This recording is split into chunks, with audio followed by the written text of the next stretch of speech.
Marion Smith joins us now, the Executive Director of the Victims of Communism Memorial Foundation, joining us for a conversation about the Hong Kong protests. But before we get to that subject, what is the Victims of Communism Memorial Foundation? So Victims of Communism was established as the result of a 1993 unanimous act of Congress that called for an organization to be formed that would memorialize the victims of communist regimes around the world. Which is some 100 million people who have been killed in some 40 communist regimes since 1917, but then also to educate Americans about the ideology, the history, and the legacy of communism globally, and to support the voices of dissidents who live today in the world's remaining 5 single-party communist dictatorships, which of course is China, North Korea, Laos, Vietnam, and Cuba. How do you do that education mission? How do you do that work, and where does your funding come from? We're overwhelmingly supported by private individuals, foundations. We are a 501c3 nonprofit organization. And in terms of education, we have high school and middle school curriculum supplements that we use in the classroom. We have a high school teachers seminar where we bring teachers into Washington each summer for 3 days to meet with witnesses and dissidents, survivors of communist regimes, other teachers who use our material in the classroom. And if there are any educators watching or listening who want to be a part of that, they can find out more information at victimsofcommunism.org. A recent editorial or op-ed that you wrote in USA Today, we're in a new Cold War. Hong Kong, like Berlin before it, is the first battle. Why equate Hong Kong to Berlin at the height of the Cold War? Well, I think in the midst of these protests in Hong Kong, some people have made a comparison with Tiananmen Square in 1989. And while I think there are certainly things to learn from that, most importantly, the brutality of the Chinese Communist Party and its absolute desire to maintain power at all costs. I think geographically, in terms of the geopolitics here, I think the better comparison is West Berlin. Which immediately following World War II, its status was unclear. The Soviet Union had reneged on its Yalta promise. They did not allow free elections in the countries of Central and Eastern Europe. And by the time we realized that, the Soviets were, at Berlin.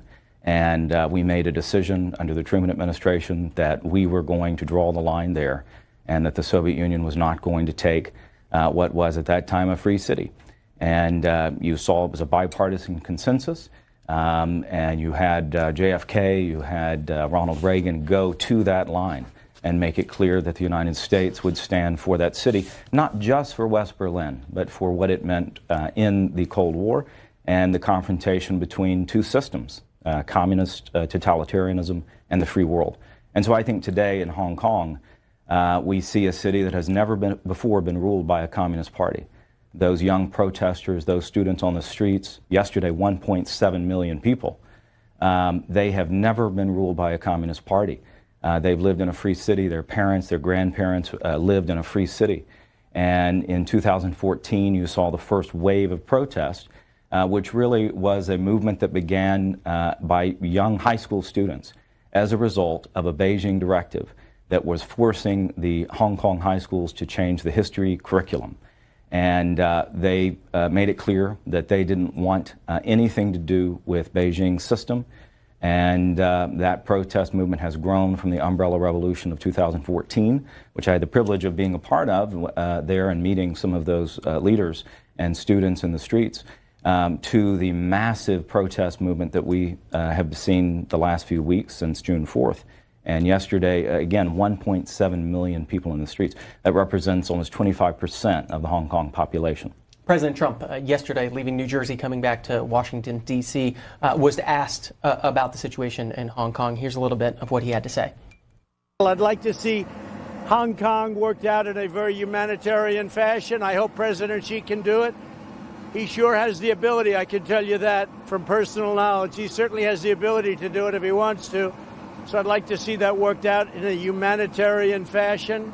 I think it would be very good for the trade deal that we're talking about. What do you make of the response so far from the Trump administration?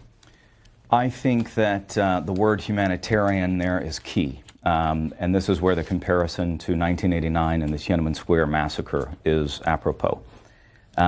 Certainly no other word would be the complete opposite of what happened in the Tiananmen Square massacre than the word humanitarian.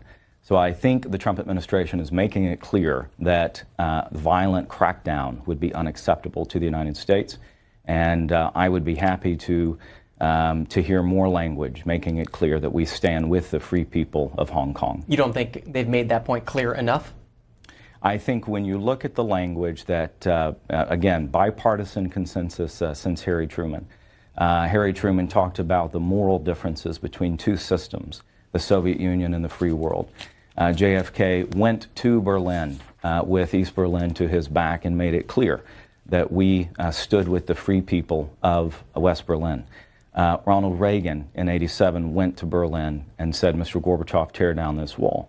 He did that within sniper's range of East Berlin, knowing that when that wall came down, it wasn't going to be the spread of communism into West Berlin. That wall coming down was a loss for the Soviet Union. We're so far from that moment right now that I think it calls into question our ability as the United States to lead a new free world against a new menace. And we have to be, I think, honest about it. The People's Republic of China is the world's most powerful single-party communist dictatorship, perhaps the most powerful in world history. And you can say that, and you can draw the distinction between our way of life and their system of government without, calling for war. And so I think we have a lot to learn from the Cold War. We were able to draw moral distinctions while carrying on trade, while dealing with other issues diplomatically. I think we have to be very careful not to buy into this false dichotomy that either we accept everything Beijing wants from us and use their language to talk about our relationship, or we're somehow warmongering. There are many more options than that. Marion Smith is the executive director of Victims of Communism Memorial Foundation. It's victimsofcommunism.org if you want to check them out on the internet. If you want to join the conversation, if you have questions about what's happening in Hong Kong, now would be a good time to call in 202-748-8001 for Republicans, 202-748-8000 for Democrats, 202-748-8002 for independents. Marion Smith will be with us until about 8:45 Eastern this morning. Ron in San Clemente, California, Republican, you're up first. Hey, good morning, John. Thank you so much for taking the call. Marion, let me ask you some very important questions. In 1997, that was during the Clinton years, right? Hong Kong was given back to China by the English after 156 years of British rule. And you know what? They had what you have to think about this. This is over 22 years now since the takeover by China of Hong Kong. Okay? They've had 22 years to figure out how to protest all of these things. And China did a darn good job of integrating Hong Kong into the process of the whole Chinese government, if you think about it, because they kind of let Hong Kong go on its own for a while. So the question I have for you is, who are these protesters? Why all of a sudden now is it coming in? When Clinton's got all, this thing with the tariffs is just terrible. And what we've done what we're doing to the world economy is just terrible. This is just falderall. As far as I'm concerned, these protests, you go there yourself, Marion. Go there yourself, interview the protesters, tell us what they have to say, and then show them on TV to the American public. And maybe... Ron, got your point. Marion Smith, who are the protesters? Yeah, I appreciate Ron's question. I did have the opportunity to be there in 2014, and in the middle of the night I sat cross-legged in the streets with the protesters occupying Admiralty, and I talked to them for several days. And these were ordinary, generally middle and upper middle class people who were, again, living in a very prosperous free city, and who know that their parents and their grandparents lived in a free city. And the tension that's been building for more than 20 years with Beijing has finally boiled over.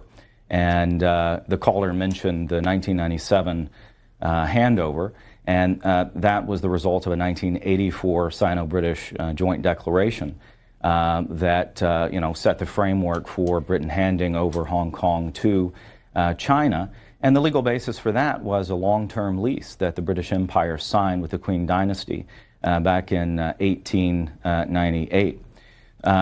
It's not at all clear that the Chinese Communist Party was the successor legally to that long-term lease, but that was the decision that was made. And I think that the protesters in Hong Kong, again, more than 20% are on the streets, and many more Hong Kongers support this movement. And it is the result of encroachments on the freedoms and the rights of Hong Kong people by Beijing. You have disappearances of business leaders and journalists. You have bookshops being shut down because they're selling things that are deemed inappropriate by the censorship authorities in Beijing. Just last week, there was a 7-Eleven franchise in Hong Kong that was selling an anti-communist newspaper, the Epoch Times, and they were pressured by Beijing, and they made a quote-unquote business decision to stop selling the Epoch Times. That's one very go ahead. To the caller's question, though, who are the leaders of this movement? 1.7 million people protesting yesterday in the streets. Who's organizing all of this? Well, one leader is Joshua Wong. He began this as a high school student, protesting the high school curriculum changes that would have made it a Marxist, Maoist interpretation of history. He started a movement called Scholarism. You have lots of movements like that. It is overwhelmingly led by brilliant, heroic, courageous, young Hong Kongers. And you have Nathan Law, an attorney, who's been leading the legal side of this protest. You have doctors and hospital workers who have gone out on strikes. Today, transport companies and the transport unions are on strike. So you have across all sectors of Hong Kong society an objection to Beijing's attempt to enslave them and make them a captive city.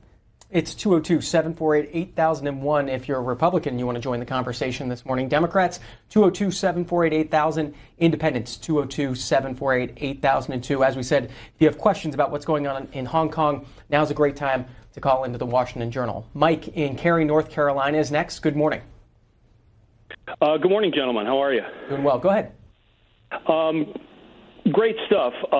So as I have understood it while I'm following this, the tipping point was this piece of legislation that was in whatever Congress or legislative house that they have there in Hong Kong that was going to allow mainland China, the Chi-Coms, to be able to extradite those charged with whatever crimes back to mainland China to be dealt with their justice system there.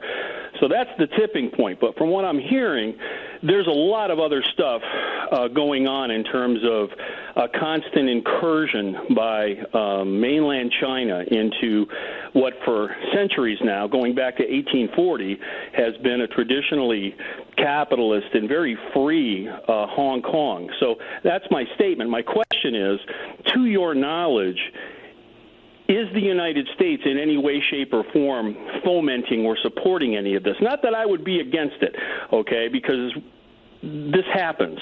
But to your knowledge, are we involved at all? Obviously, the president has denied this. Thank you.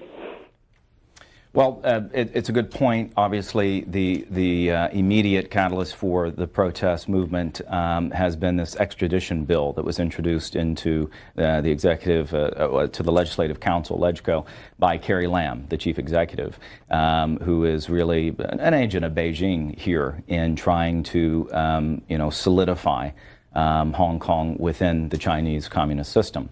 The joint declaration from '84 ingrain this idea of one country, two systems. And it's very clear that Beijing has violated that arrangement. They have not respected the autonomy of the Hong Kong people. They have not allowed the democratic election of the Legislative Council, which they promised to do. And they have been, chipping away at the rights and the freedoms of the judicial system and the economic freedom that Hong Kongers have enjoyed. And I think that you do have a very organic and authentic movement here. And so, no, I would say that far from the United States fomenting or causing this to occur, we've been largely absent, and frankly, we're somewhat unprepared for the scale of the movement that we see in Hong Kong. This is the people of Hong Kong. This is their fight, and I think, frankly, we have a lot to learn from them. They are the front line of civilization right now. One country, two systems, that relationship between China and Hong Kong. I want to show viewers from back in 2017 at the 20th anniversary of Hong Kong's return to China, Chinese President Xi Jinping talking about this issue in his words. To summarize the experience, the lessons we've learned, and to look forward for the future, and to ensure that the one country, two systems policy to be practiced for long. I look forward to experience in person the development and the progress achieved in Hong Kong and the new changes made. I believe over the events carried out in Hong Kong, we will definitely enhance our belief in developing Hong Kong. Marion Smith, take us to Xi Jinping today amid the continued protests and how he's leading the reaction by the Chinese government here. Well, Xi Jinping in the last few years has disillusioned us of any notion that the Chinese Communist Party is going to self-reform. I think there was an idea under Hu Jintao that our efforts to enmesh the PRC in the WTO and an international system of rules-based economic exchange was going to somehow lead to greater democratization in China. Xi Jinping has taken China in a more ideological, totalitarian direction. You see this across China, and we can go into some of those aspects if you wish. But on the matter of Hong Kong, he's basically explicitly stated that he has rejected the one country, two systems model, and that Hong Kong is completely an internal matter, and that basically it would be viewed as a threat to the integrity of the Chinese state. For anyone to even verbally support the people of Hong Kong. Marion Smith is the Executive Director of the Victims of Communism Memorial Foundation, joining us for about the next 25 minutes this morning, taking your questions about the protest movement in Hong Kong. Kyle is in New York City, Republican. Good morning. Oh, good morning. It is such an honor to speak with you today, sir. Thank you so much for taking my call. Go ahead, Kyle. What's your question?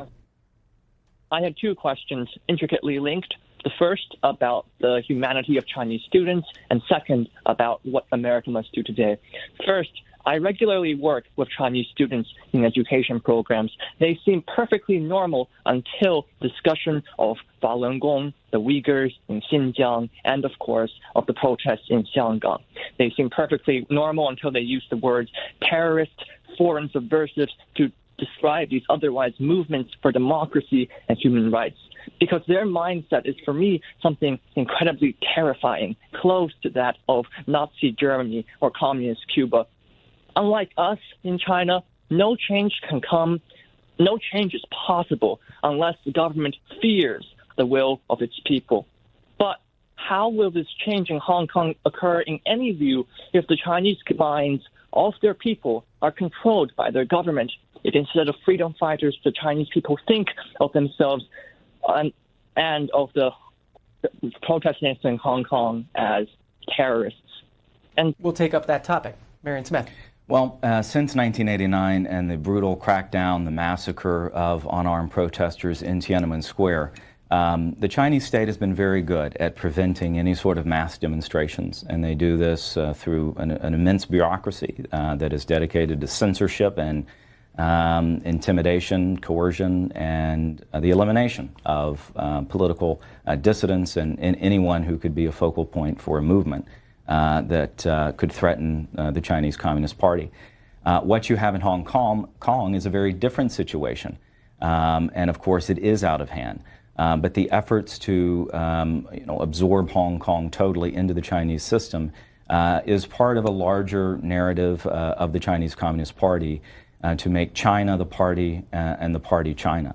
And so to see free Chinese people in Hong Kong living prosperously, to see even Taiwan of Chinese people living without the protection and the benefit of the Chinese Communist Party is viewed as a threat by Beijing. And I think that the Hong Kong people recognize this as well, and that is why they have called this an existential fight. They've run out of legitimate options to air their grievances. The elections have been denied.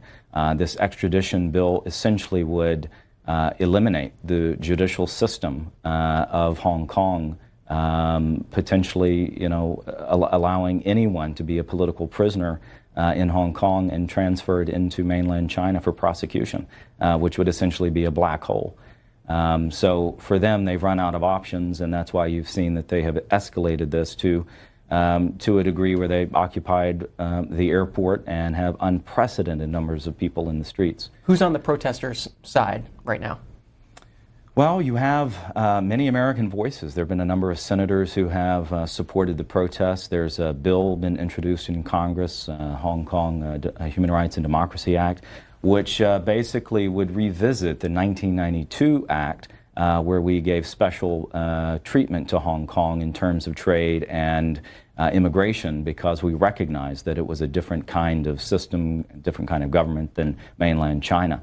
If this extradition bill were to go through, or if there would be a crackdown on the student and unarmed protesters in Hong Kong, this bill would essentially recognize that there's nothing any longer special politically or legally about Hong Kong, and we'd have to treat them like mainland China.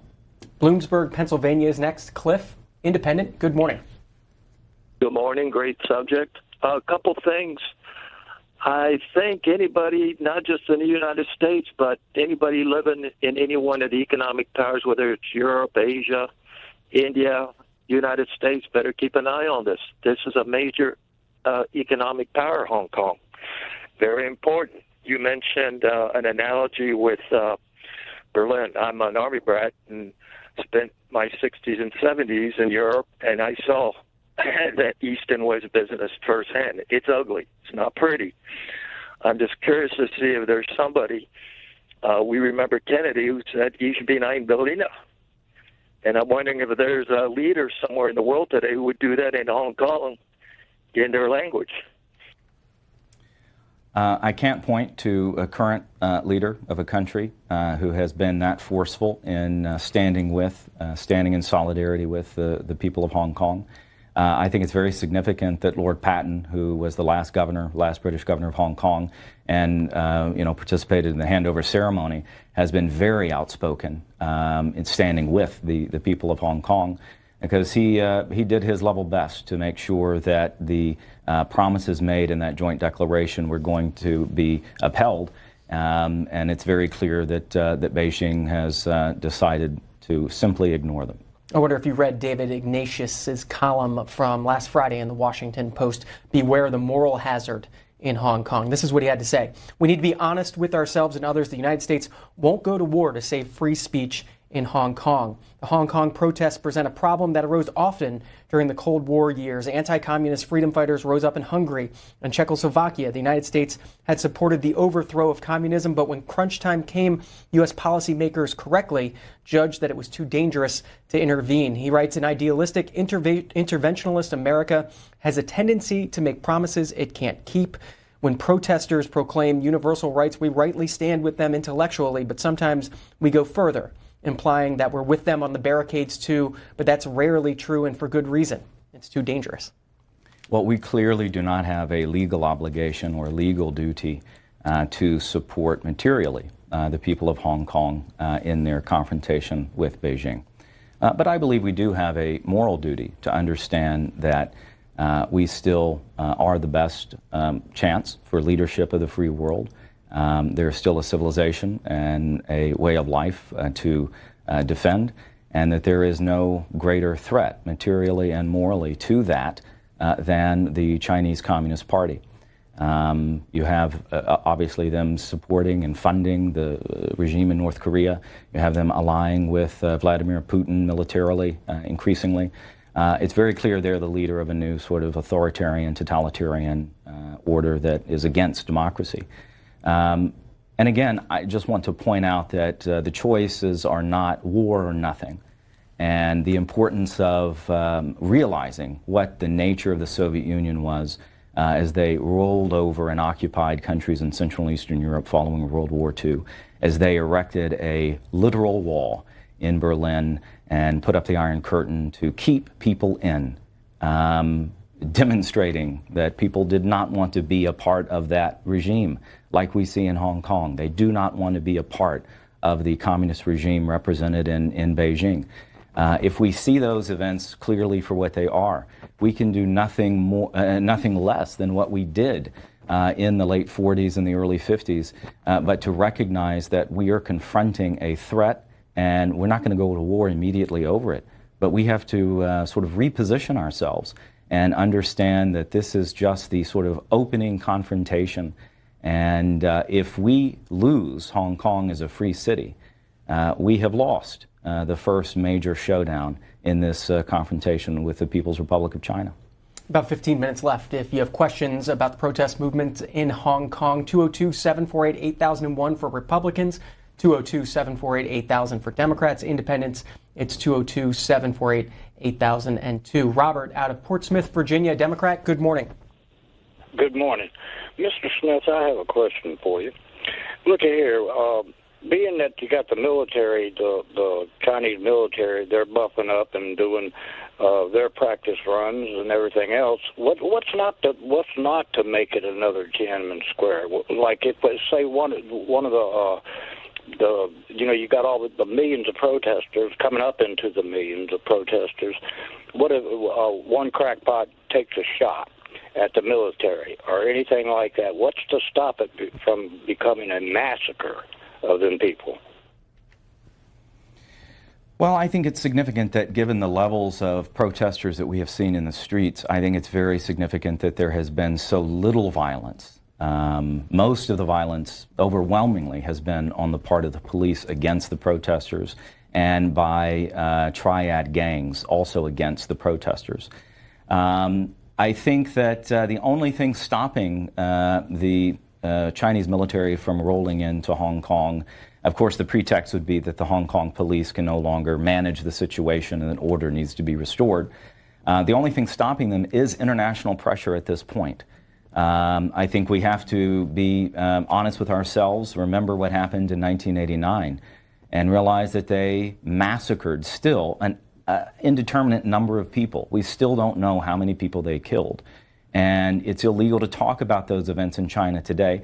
And most young people in the mainland of China do not know that a massacre took place in Tiananmen Square.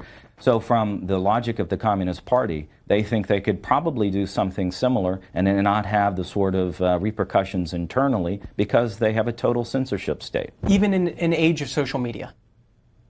It is remarkable the extent to which the Chinese state has been able to use technology to simplify the process of censorship and surveillance. What took a babushka on every corner in the Soviet Union informing on their neighbors, Beijing can do centrally from Cyber Command. So I think this is another issue that we have to be cognizant of, and on the tech side, I think it's a problem when you have companies like Google and their Project Dragonfly using American technology, American engineers to help build a search engine for China that would keep the parameters of the Chinese surveillance and censorship state. I think, again, that would be an example of the fact that we still don't understand that Beijing and Washington represent two different systems, and there is a confrontation on, and it involves millions of people, and it involves territory, and it involves our values and the future of freedom on this earth. To the Buckeye State, Joyce is a Republican. Good morning. Good morning. How are you? Doing well. Go ahead. You're on with Marion Smith. My question is, it's a comment and a question. The stuff that's happening in Hong Kong, these people are fighting for democracy, or the best that they can get. Meanwhile, back here in the United States, we're allowing protesters with masks and everything else to burn our buildings, shoot our people, and take away our rights. And we're not doing anything when we're up in arms about Hong Kong. What's going on? Marion Smith. Well, the last few days it was quite a contrast to see in Hong Kong protesters waving American flags and singing the U.S. national anthem, while on the streets of Portland, Oregon, you had hammer and sickle flags and Nazi swastikas being waved. I don't know what else to tell you, but that if America's younger generations, millennials like myself and younger, understood the history, recent history, if they understood the meaning of those flags and those symbols, what the difference between totalitarianism and freedom actually is, to put it simplistically, I think we would have a much greater appreciation for our own system of government. Just what we're doing this morning. This is illegal in China. How do you talk define, like this? How do you define socialism? Well, socialism is the public ownership of the means of production. It is a system that ideologically and historically has been anti-democratic, and some of the most unequal regimes in history have been socialist regimes. Marxism, Leninism sort of won the socialist argument in the late 1800s, early 1900s. And, Vladimir Lenin and the Bolsheviks brought to life the first Marxist regime. And every single regime since then, they've called themselves socialists. It's the Union of Soviet Socialist Republics. Lenin immediately realized communism was too far off. That was the sort of heaven, and they weren't going to be there yet. So they were socialists trying to arrive at communism. Xi Jinping calls what's going on in China his system of government, socialism with Chinese characteristics. What's your view of democratic socialism in the United States today? Well, since socialism and democracy have proven to be completely incompatible ideas, I don't really know what's meant by that. I don't think democratic socialism is any clearer a term or any more desirable a term than democratic fascism. And I think those espousing that ideology have a lot to answer for. And I think it is significant that leading politicians calling themselves democratic socialists, be it Bernie Sanders or AOC, they don't condemn the socialist dictatorship in Venezuela under Nicolas Maduro.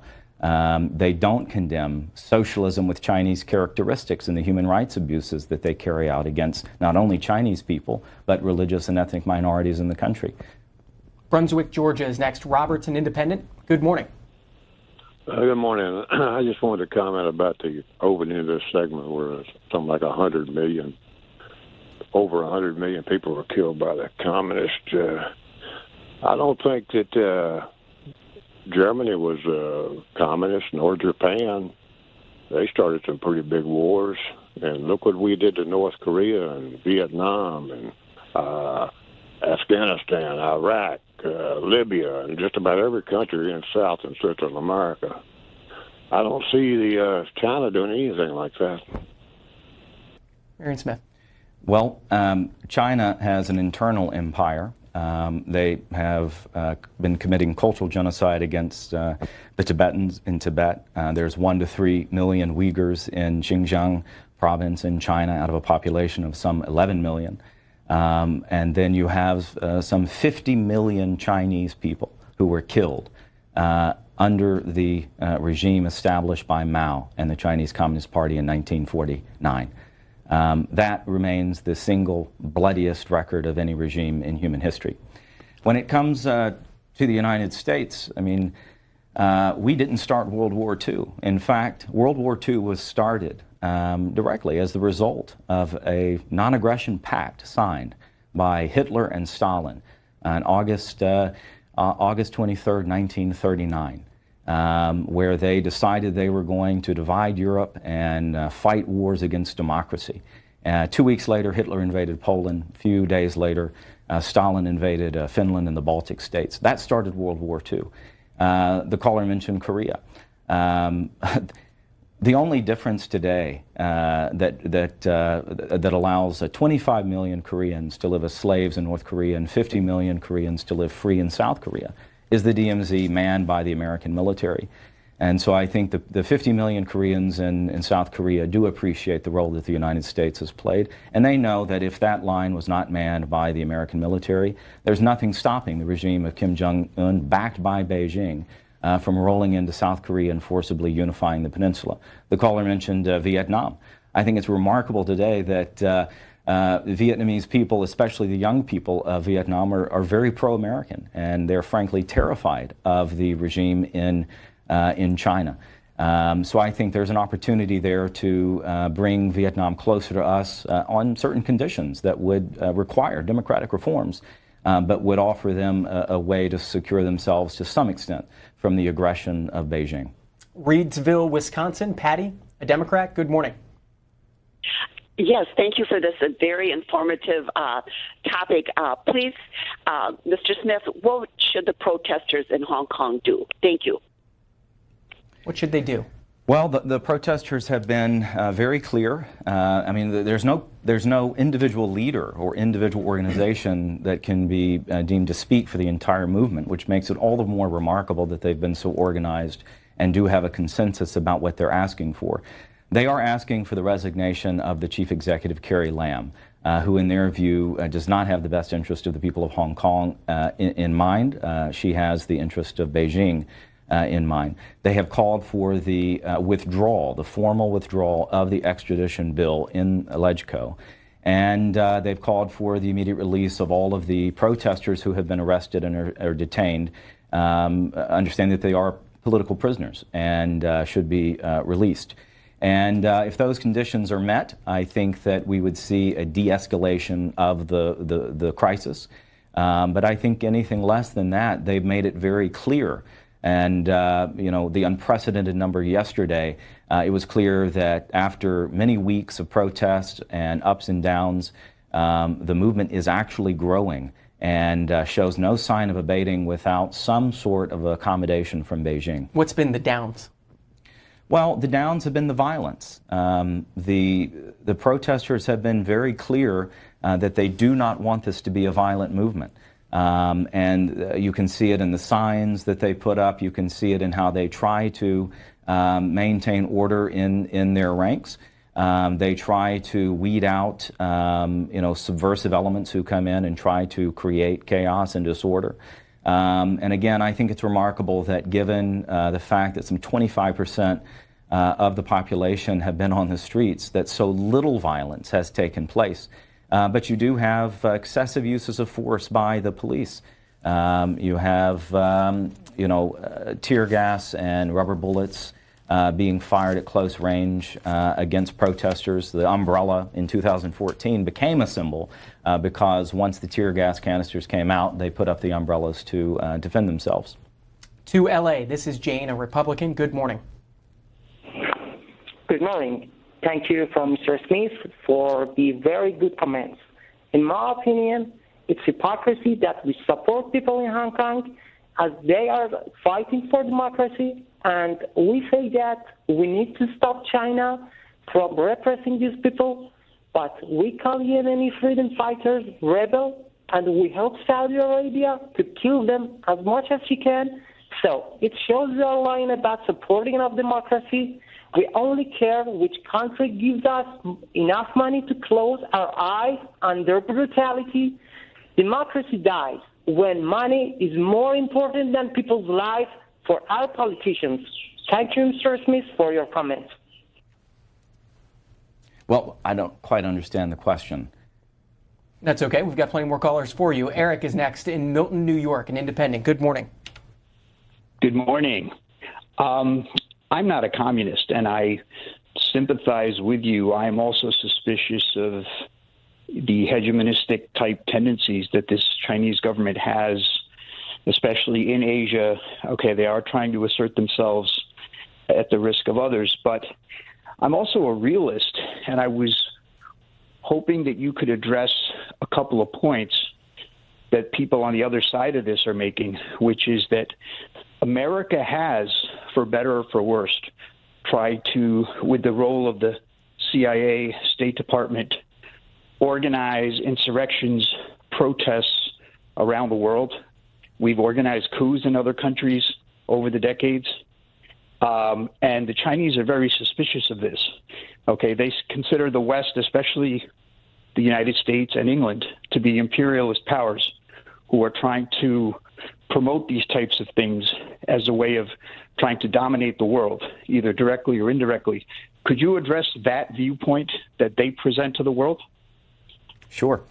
So the United States obviously is not perfect. But I think it's very clear there is no moral equality between the United States and the Soviet Union, between the United States and the People's Republic of China. We've made mistakes, but that doesn't mean we shouldn't try to push things in a direction. What was our biggest mistake? Well, it all depends, but I think it was a mistake to fight the Vietnam War the way we fought it. Again, you have a very similar set of dynamics in Korea, on the Korean Peninsula. And in both cases, those were proxy wars, fought against Moscow and Beijing, trying to confront, contain, roll back the spread of international communism during the Cold War. And I think that South Korea, obviously an ally, a prosperous country, close friend of the United States, that's only possible because we had the will, the political will, to fight the Korea War and at least to save the freedom of 50 million Koreans. So I think we have to accept where we are now. And in the case of Vietnam, I think we should take advantage of the opportunity that Vietnam feels threatened by China. And I personally don't think that the Chinese Communist Party has any right to rule the people of Hong Kong. I don't think they have a right to rule the Tibetan people or the Uyghurs in Xinjiang. No more than I thought the Soviet Union had a right to rule Estonia, Lithuania, and Latvia, simply because they occupied them militarily. And from the day of the occupation until the Soviet Union collapsed, the United States never recognized the authority of the Soviet Union over the Baltic states. So I think we have great examples in our history to learn the difference that we can make when we understand the moral and material threats against our way of life and against free people. And I think we need a little bit of that clarity today. And that's not to say that we don't accept realistic situations like the fact that the People's Republic of China is the world's second most powerful country. Again, the options are not nothing or war. And we can learn that from looking at the successes and the failures of leading the free world during the Cold War. Time for maybe one or two more phone calls for you. Charles, Bowie, Maryland, Democrat, go ahead. Yeah, I was curious about this democracy topic. What does slavery contribute to the democratization of the United States or the American Indians? So, Charles, bring us... I mean, because millions of African Americans were killed in the process, and millions of Native Americans almost to the point of extinction. That's Charles. In the name of democracy. In Bowie, Maryland. Sure. Well, the only slavery that exists in the world today is to be found outside what we would call the West or the free world. There still is slavery today, and there's a lot of it in the People's Republic of China. Out of the 1.5 to 3 million Uyghurs that I mentioned who are in what are called re-education camps, that includes forced labor, and there's a system of forced labor camps in China that have existed for a very long time called Laogai, set up on a similar model as the Soviet gulags. You have North Korea, which could be considered one giant slave labor camp. So there still is involuntary labor and places where people have absolutely no rights. And it is the United States that is trying to make sure that less of the world looks like that, not more of it. Dave is in Massachusetts, an independent. Good morning. Thank you. My point is that everybody in this country has been miseducated. Apparently, when African Americans were here, why were they slaves? The point of it is that what we have here is an international government and corporate banking system who promotes communism, fascism, and Zionism through these banking systems. All right, got your point. Marion Smith, did you want to jump in on that at all? Well, I think we do need to sort of parse through what the responsibility is of the United States in balancing all of these different interests we have with Beijing. But it's also, I think, incumbent on American corporations to decide whether or not they are going to be fundamentally global corporations who don't necessarily feel a responsibility to represent the values of freedom and human rights in their relationships with dictatorships like China.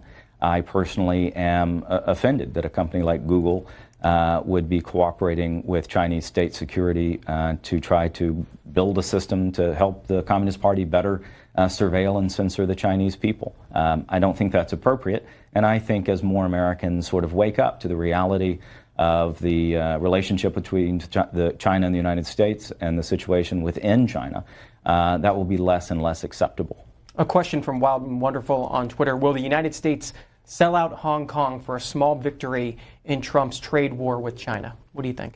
I hope not. Lauren, Lawton, Michigan, Republican. Good morning.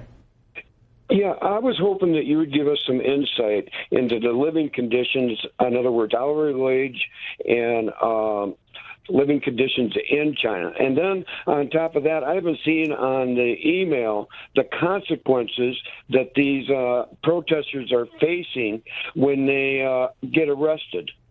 That's all I got right now. I'll listen online. I'm really looking forward to your answer.